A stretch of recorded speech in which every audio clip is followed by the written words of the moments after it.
Did you know it's impossible to complete the catalogue in Animal Crossing New Horizons unless you pay? It's true, ever since the launch of the game, the posters available for each character, including special characters, have only been possible to obtain by scanning amiibo, but it goes much deeper than that. A year into the launch of the game, version 1.9 released, adding the iconic Sanrio villagers, and for the first time introduced villagers behind a paywall. They also brought with them hundreds of new items that again were only obtainable by parting with real money, but it goes even deeper than that. With the 2.0 update released at the back end of last year, it completely changed how New Horizons would be played, introduced thousands of new items, new villagers for free this time, just like in this video is, new mechanics and features, and of course glowing moss for some reason. But the most significant update New Horizons has ever seen is of course the expansion pass and the compatibility with the DLC, which pretty much took a would-be spin-off and doubled the size of the game. And whilst the vast majority of the content as part of the DLC is available without actually buying the expansion, there is still a handful of items that are essentially locked behind a paywall.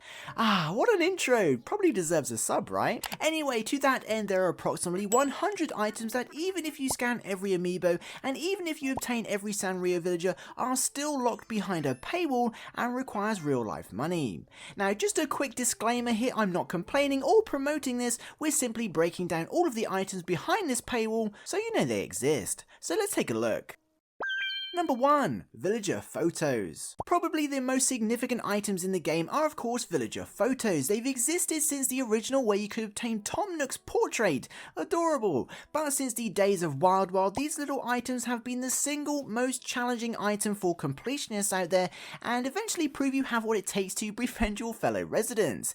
Getting your hands on all of these items are often considered one of the main side quests of the game. Pop quiz, how many villager photos have you obtained?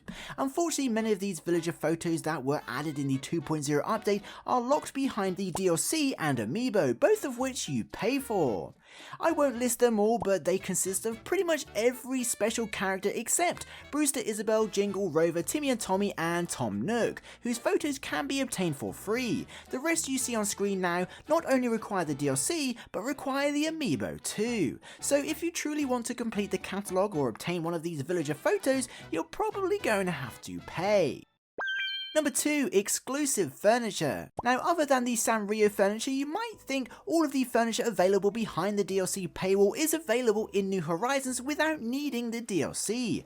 After all, we need to be able to visit other towns and not assume everyone's purchased the DLC. And you'd be right, for the most part. It turns out there are certain exclusive furniture items that can't be found in Nook's Cranny, for example, and only obtained through the DLC, which you either pay for directly or through subscribing to Nintendo Switch Online. In total, there are 16 furniture and novelty items available. Again, your time is precious, so I won't list them all, but all items are from the Paradise Planning Furniture series. To obtain these, you simply have to order them directly from Wardle's catalogue. You then receive them in the mail. So if you do get the DLC through Nintendo Switch Online, make sure you order these before your membership expires.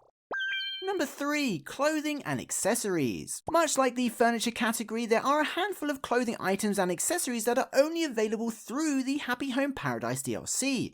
These include the Paradise Planning sandals, the Paradise Planning slippers, the DJ KK logo tee, which is probably the coolest tee in the entire AC universe, the Paradise Planning event tee, and finally the Paradise Planning case for the Nook phone. These are either obtained through Wardle's clearly superior catalogue or through developing the Happy Home Paradise apparel shop and ordering them during events.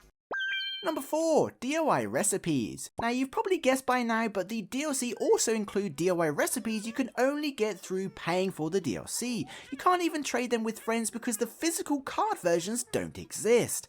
Now, I've covered this in a previous video, so I'll keep it relatively short. Niko, the star of Happy Home Paradise, rewards you with special DIY recipes as you progress through the expansion story mode. In total, there are 22 recipes to learn and actually are very easily missed if you don't regularly return return to the Happy Home Paradise Island.